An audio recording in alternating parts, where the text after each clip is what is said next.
Hey everyone, Paul Wheeler here at Wheeler Health U. Today is Pilates Monday, and we're going to kind of just do a series of 4 exercises that just kind of work on the bilateral coordination and some more stability. And all you need is, if you have a mini band, that would work. If you have a long stretch band, that would work. If you don't, then you can just use your hands as resistance or a belt as resistance. So you're going to start out in actually a half kneeling position. So let me grab the band. So you're in this half kneeling position, so one knee goes down, and you want to make sure that that knee is right below the hip, and you want about a 90-degree angle here, and you're just stabilizing. So you're just, it's called half kneeling balance. So that's what you're doing. You're balancing in this position. So think pelvic floor, belly button pulling in, nice tall prop posture, and you're just holding this position. If you want to bring your arms out to a T, you can. So in this position, this is kind of how it looks. In general, we want to be about hip width.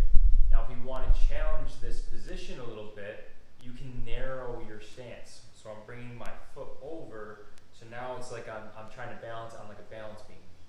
And so we're trying to stabilize this position. What's nice is you really get to kind of ground this hip and stretch out the front of the thigh, which is tight on a lot of people.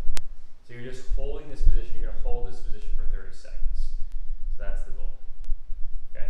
So you hold that position, and then obviously you would switch, and you would go to the other side and compare. Compare, okay, does this side feel a little bit stronger? Does this side feel a little more wobbly? Pay attention to that, because then you can always try to figure out, okay, what's going on? Is it because this quad is tighter? So that's something you can work on.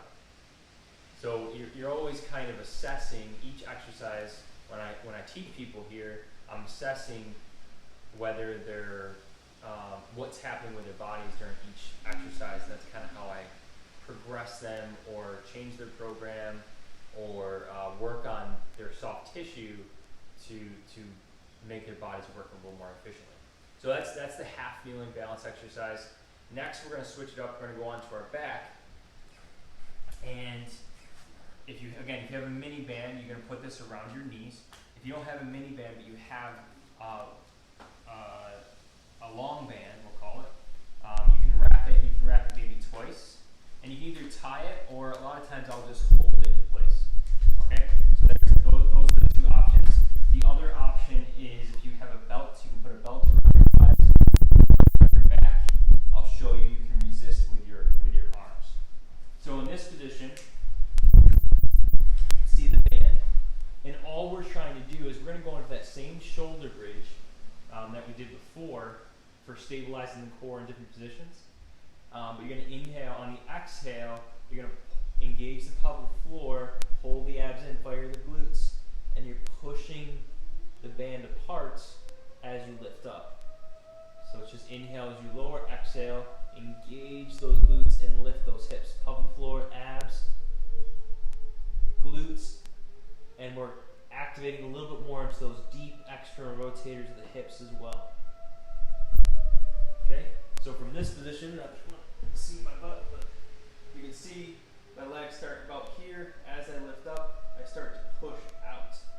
So I start a little bit wider stance than I normally would. So you're going to do 10 to 15 of those. Then you can take that off. And again, if you don't have a band, you can push against your hands. And that would be your other option. It's a little bit more awkward, but when you don't have any other options, that's what you got to do. The next one, so we stabilized on all 4s before. Now we're going to stabilize on all 4s. So you're in this position.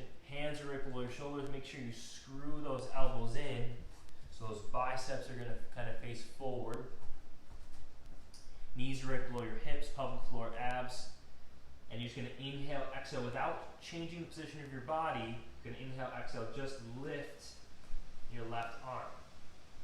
And feel that connection. Feel that connection to my right arm to my left hip in the front.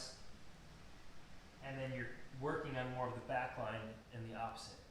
So you're going to do 5 times on each side of the arm. So alternating sides.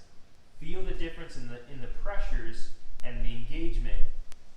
And I like to pause just so I'm like, okay, These are the areas I want to be working. These are the areas that should be working when you're doing this. These are the areas that should be stabilizing. Okay? Then you're going to go to the same idea. I like to narrow your knee stance a little bit, so you're going to be going on one knee, and you're just going to reach back.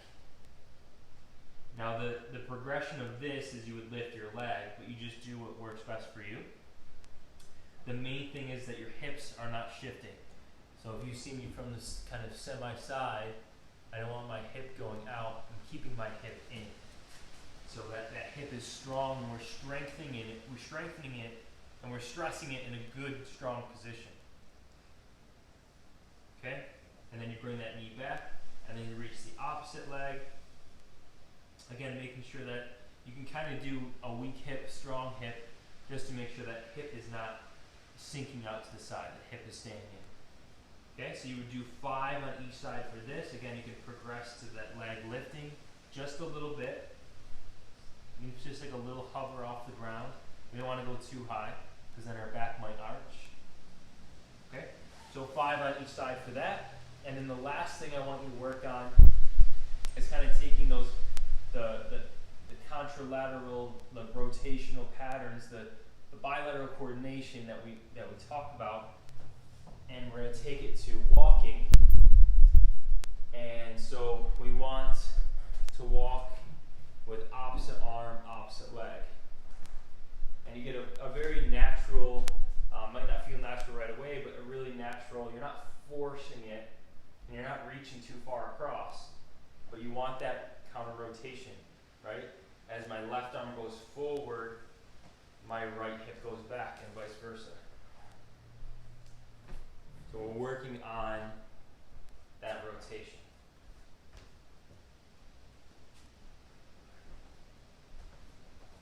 Okay? And then the last thing I want you to focus on in the walking, and I'll kind of walk towards you, is paying attention to your knee angle. And I don't necessarily like to correct it this way, but it's something to think about or be aware of. And because I think there's more to this than just this. We could spend an hour on this.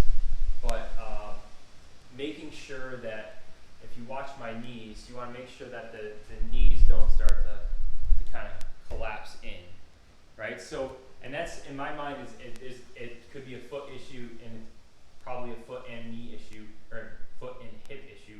But what you want to do is you want to try to keep that engagement, kind of screw the thighs out a little bit, so those knees naturally are forward, or are leading forward, rather than the knees going in. And you also don't want them to go out.